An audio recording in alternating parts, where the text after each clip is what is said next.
They say that all.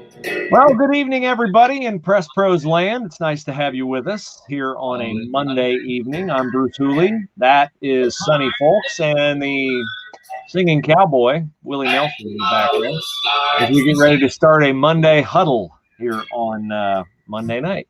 And Mr. Fulks, did you get a lot of rain in Miami County today? We did not get a lot in Franklin County, even though it was in the forecast. Does all day long count? That does count. Yeah, well, then you hoarded all the rain. You kept it off me on the golf course. I appreciate that very much. That's what we had today, rain all day long. Wow. We were expecting that, but I was playing my first round of golf of the year in a golf outing, and I was thinking, oh, great, I'll play lousy. I'll get wet. It'll be cold. Won't have any fun. We got a few drizzles. I played great for me. My wife played great. We shot a 59. We didn't win, but we had a lot of fun. So what was the outing? I don't know who sponsored the outing. We were playing on the Willis Spangler Starling law firm team, and we started very well with 5 birdies, and then I made about a 75-foot eagle putt, and then we had too many pars. We burned the lip with too many 10-footers, and we finished 12 under, 59. I think we finished third. So be it. Almost no one knows who sponsors. No, I didn't know. And, we had fun, and that's all that matters. Winston says, good evening. Good evening, Winston. He said you needed the rain over there in Miami County. Did that do your sweet corn a favor? Didn't hurt it any. It had gotten kind of dry since that deluge we had a week ago Sunday. So it was nice to get a little drizzle today, and it did. It rained steadily all day here. Well, that's a good rain for the farmers. You don't want it to pound the crops into the ground and flood the fields, but if you get a nice soaker, that's a good thing. So we have a lot to talk about tonight. We have some really spirited reader emails. Ohio State baseball averted disaster over the weekend, although I'm not really sure they averted disaster. They got to finish really strong, and I'm not even sure if they finish strong, that will be enough. We have a little bit of a window into what the Ohio State football schedule will look like.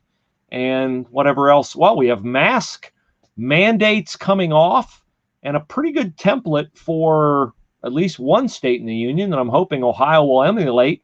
So maybe by the time we get to August, we won't have to even talk about COVID anymore. We'll always think about it because of the way it intruded on our lives in 2020.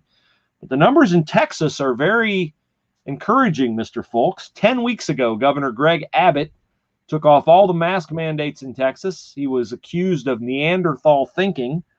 Today, Texas had its first day with no COVID deaths since that time. They have their fewest COVID cases in 13 months. They have their lowest 7-day COVID average since the pandemic began, and they have their lowest hospitalization rate. Let me ask you this. Who said he was a Neanderthal? That would be the President of the United States, Joseph Biden. I'm trying to respect the office. Me too. Can you tell? Yes. Oh, well. Yes. Oh, well. Maybe you should go get a COVID shot, and maybe you got a better shot, I guess, than winning the real lotto.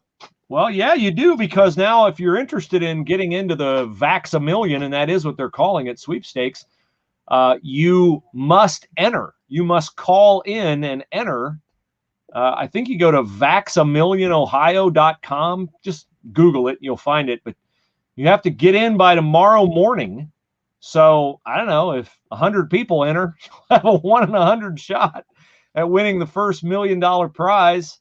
12 to 17-year-olds, I think there's a separate portal for you to enter to win a free 4-year scholarship to an Ohio university like Dayton or Ohio State, 2 schools we cover here at PressProsMagazine.com. So you can enter via the phone, you can enter via the web portal, but you do have to enter.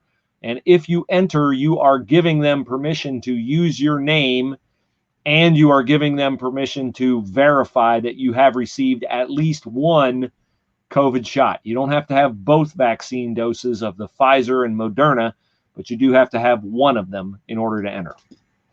You know, this thought struck my mind. Mm-hmm. I wonder, all that money came from the federal government.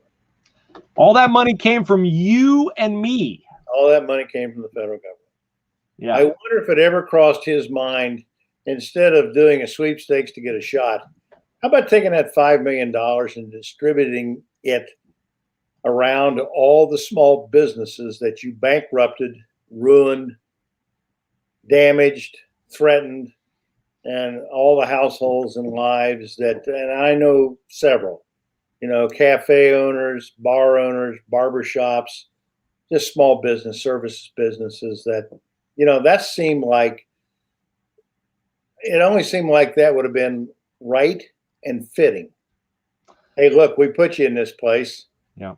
Let's kind of help you out. I don't know. That was the first thing that went through my mind. Obviously, it didn't go through Mike DeWine's mind, but let's talk sports.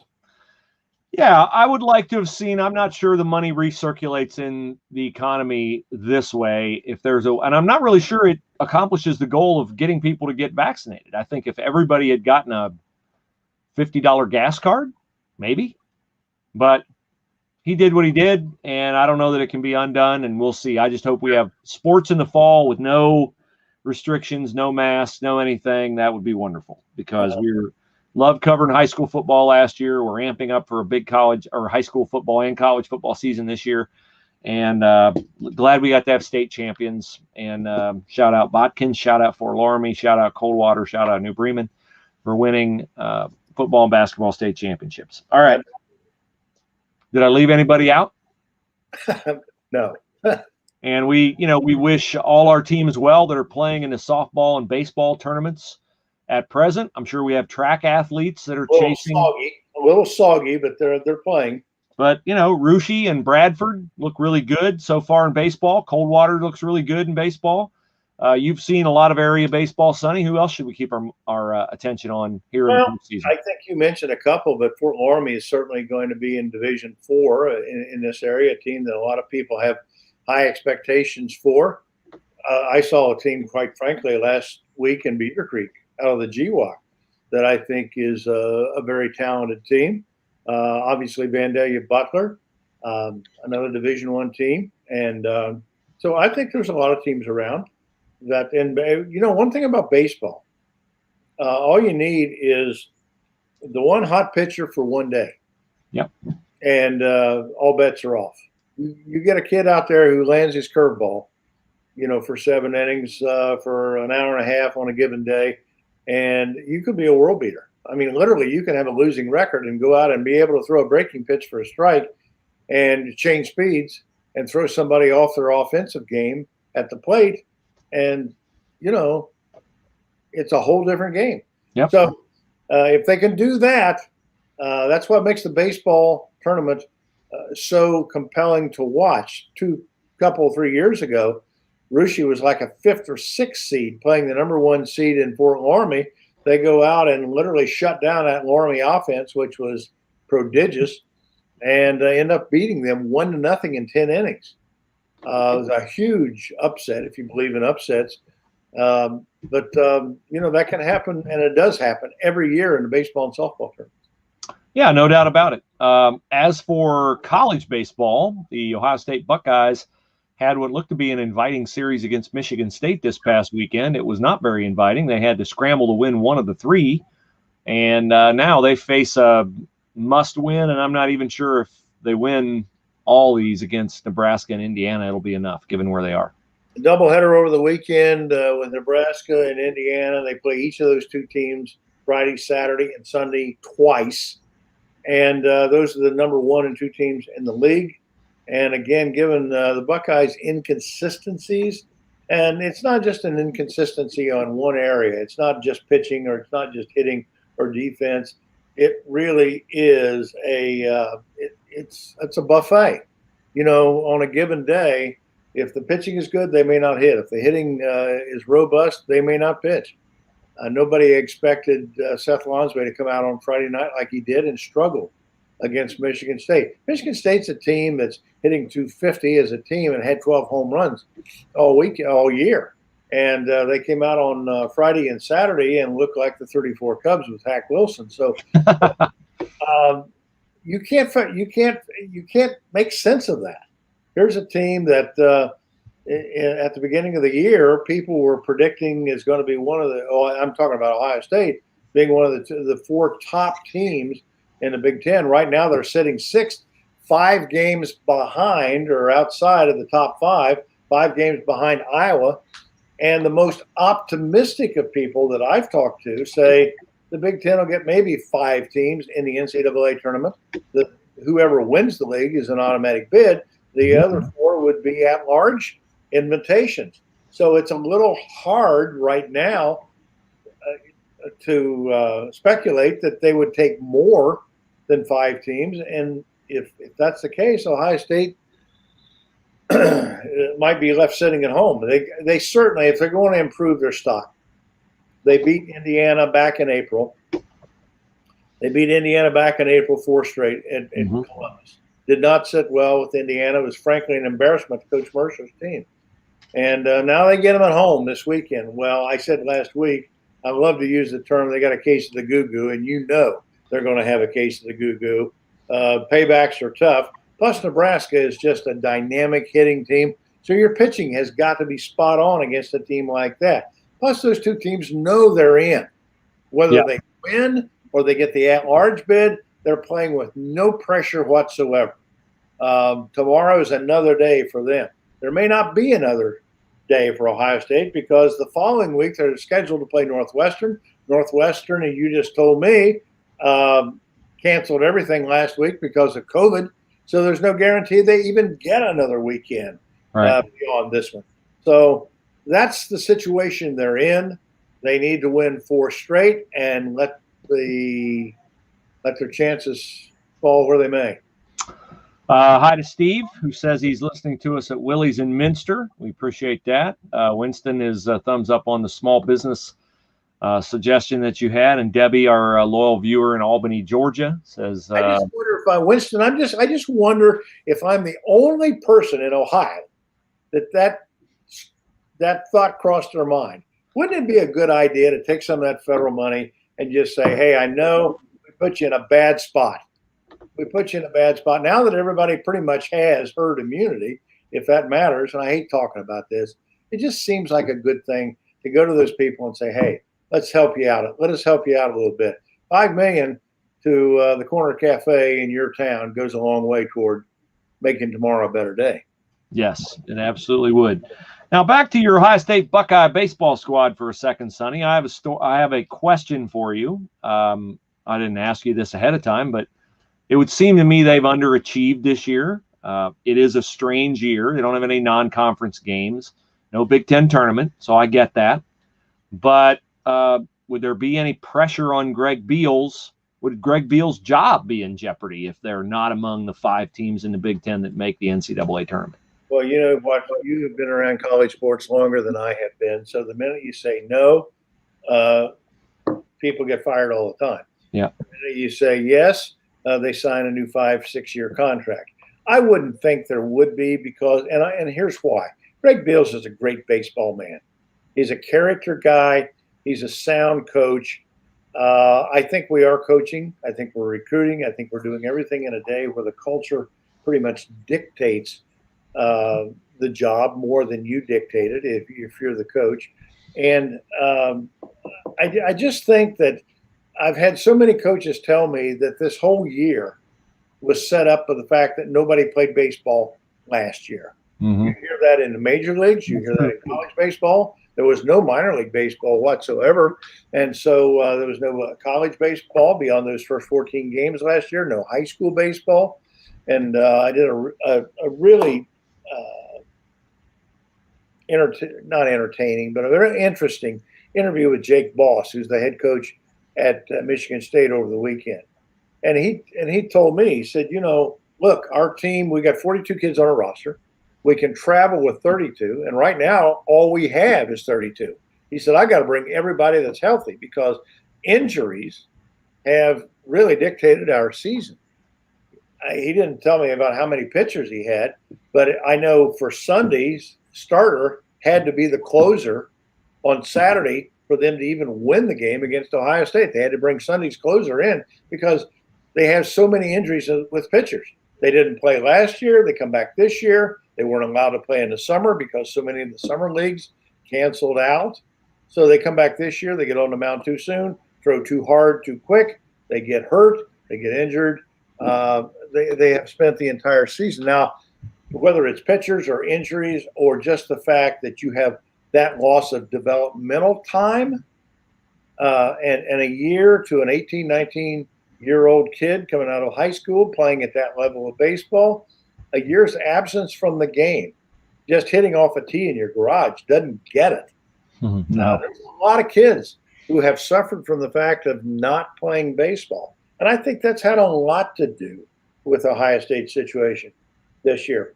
Plus the fact the way the Big Ten has handled the COVID thing.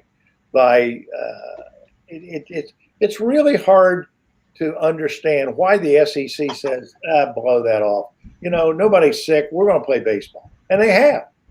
And frankly, as you said about the state of Texas, nobody's sick. The numbers are down.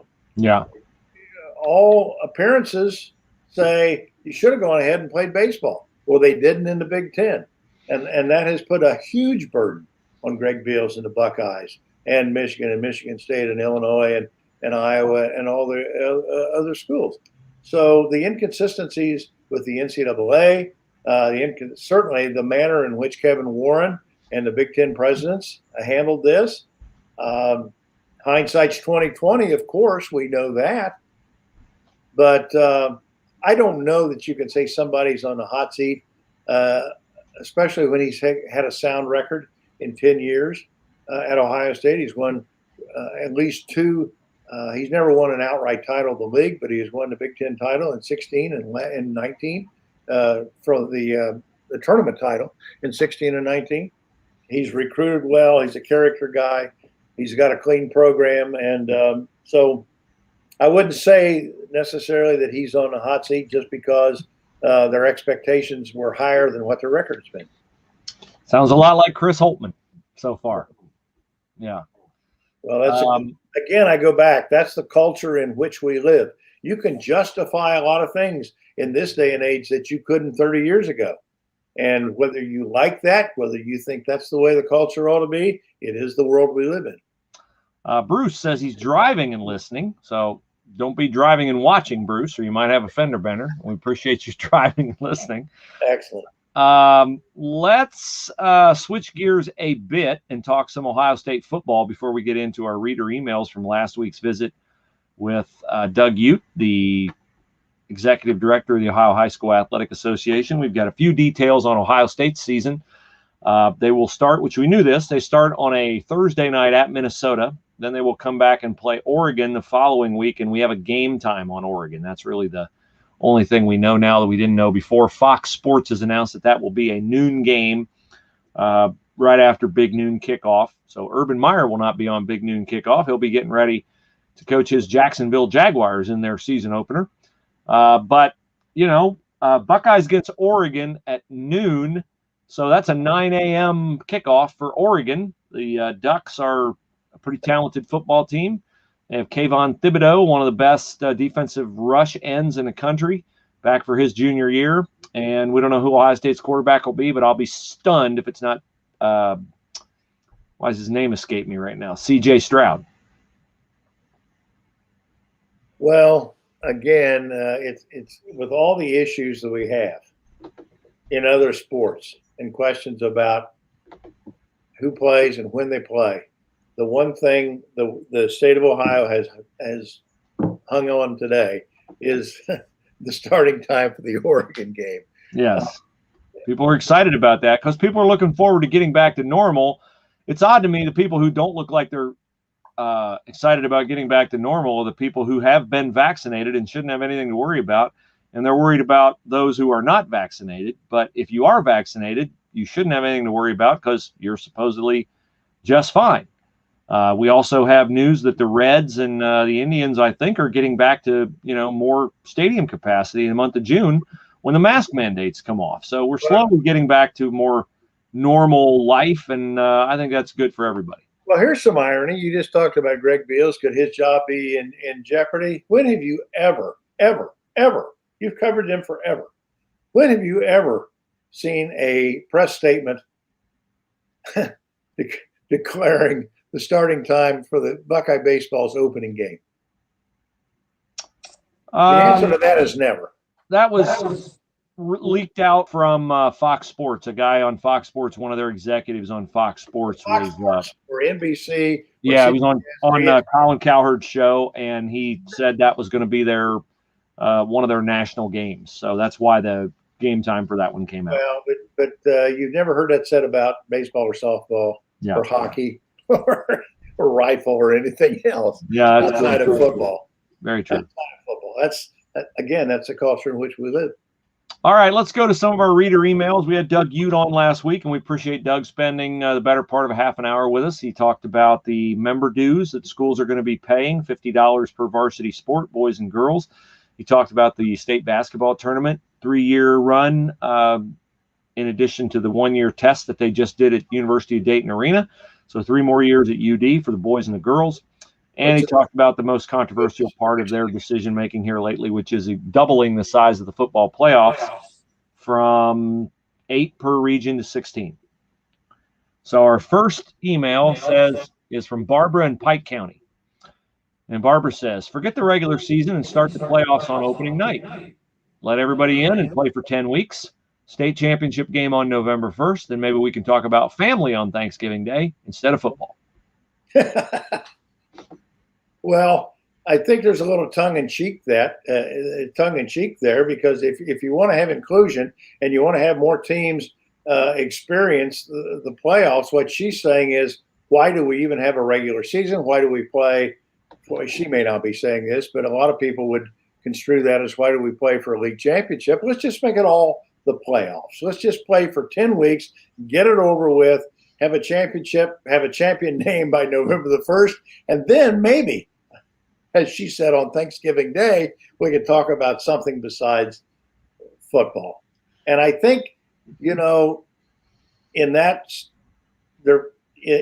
cloud right there, that may be a silver lining to some people who say, look, so much to say, so much to do about sports, so much to do about football, and remember last week or 2 weeks ago in the Reader Speaks column when the person said, hey, look, why is there so much emphasis put on sports and football? There's no family time. Remember, you said, well, how many people would prioritize family time in this generation, in this day and age, just over the sake of when the playoffs occur in football and how much time it takes. But there are some people out there who still make the argument that, look, sports has become all-encompassing. It takes the entire year.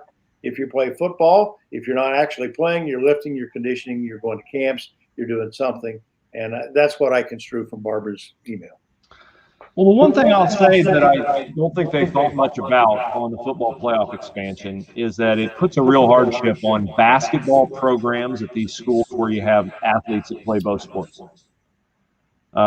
It's just very difficult, I think, to get your basketball team up to speed if you have football players playing 5 extra playoff games. Of course it does. So I know that that's not always the same at the big schools, but the schools that we cover, the MAC, and in the Shelby County League, it's an issue. And a lot of the smaller feedback out of your computer. And a lot of the smaller schools around here, they all encourage kids to play as many sports as you can. Mm-hmm. And there's nothing wrong with that. If you enjoy the competition, you want to go out and play. But again, it amounts to you really don't have an opportunity to play any of them exceedingly well unless you're a Jim Thorpe, where you're just a natural in all those sports. You're sacrificing something from football to basketball and basketball to baseball or track and field or whatever it is, because there's never any downtime to adjust and let your body catch up and make the adjustment to different sports. It is a different muscle set. It's a different muscle memory. There's a lot of things different about playing football and basketball. It's not just exactly check out of one and check into another. Now, Doug, you made the comment many times that they're doing what's best for the kids. Tammy in Montgomery County says, tell the OHSAA to take all the money out of the conversation, all of it, then talk about what's best for the kids. So it doesn't sound to me like Tammy is believing Doug's viewpoint that expanded playoffs is best for the kids. Well, if you take all the money out of it, is there any reason to expand the playoffs? No, there is not. That's the bottom line. You take all the money out, and he said last week, he admitted as much. We're in a bad place financially. We have to adjust the way we do business. Mm-hmm. We've got to spend. We can't spend more than we have. We have to. We can't rent bigger arenas than we need for our state tournaments. And again, something that I said last week. I think if you poll 100 people in Ohio as to what you want to see the OHSAA do for the sake of what's best for kids, I think the greater majority of people would say, hey, just give them a good state tournament experience. You don't have to worry about competitive balance. You don't have to worry about all the ancillary programs for sportsmanship and character. And besides that, that's what parents are supposed to do. That's what coaches are supposed to do. You can't mandate that from a governing body. Forget all about that. Just give us a great state tournament and make it relevant like it used to be. Make it a destination. Make it something fun that people want to go see, be a part of, and say, I was there. And well, having been at both last year, I thought they were both great. So I really would encourage people to go because I thought the football games were awesome. Even though we had running clock in some of them, I thought the games were great. We had one of the most thrilling football games I've ever seen between Coldwater and who was the team that Coldwater beat? I'm sorry, I don't remember. New Springfield. Yeah, and the basketball championship games were really well done. So I enjoyed both state tournaments immensely. For the sake of the games and for the sake of the competition and for the sake of what the kids put into it, it is great. The issue, if you're an Ohio State Athletic Association, is how do you get people to want to come to it? Right now, they're charging $10 for a sectional baseball ticket to sit out this afternoon in the rain and watch Brookville play Versailles. Mm-hmm. $10. Now, here's the other kicker. You can't even walk up, drive by the game and say, I think I want to stop and see the game. You can't even go in and buy a ticket. You got to do that online. Yeah. So I assume that's COVID related. I don't like it. Well, all right, finally, no. If it's COVID related, when COVID's over, June the 2nd, and I may be reading too much into the news, but if COVID's over on June the 2nd, let's see if we can buy walk-up tickets again. Yes. All right, our final email from Robin Columbus. He says, if the commissioner, meaning Doug Ute, is hearing more positive than negative about expanding football, then he should quit talking to his friends. Well, I think every person in that position for all time is probably a little bit guilty of hearing what you want to hear. Would you not agree? I would. He made that statement last week. He said, and this is what Rob is referring to. I'm hearing far more positive things than I am negative things. I think if he went to Pike County and talked to Barbara, he might get a little bit different view. Now, we do want to share some good news here. We have, over the years, awarded scholarships, the Hal McCoy Scholarship. And this year, we have the McCoy Scholarships are coming up, or have they been awarded? The announcement will be made on Thursday, but for the first time ever, we have a young man from Piqua High School. And we'll make you wait and read that on Press Pros on Thursday afternoon. But our winner is from Piqua High School this year. It's a $2,500 stipend to pursue his field of study. And I don't know if it's communications or journalism or even language arts next year. But those announcements for the Hal McCoy Award and the MAC, the Midwest Athletic Conference, and the Shelby County League Student Scholar Athlete Awards will be made Thursday and Friday of this week. Very good. Good.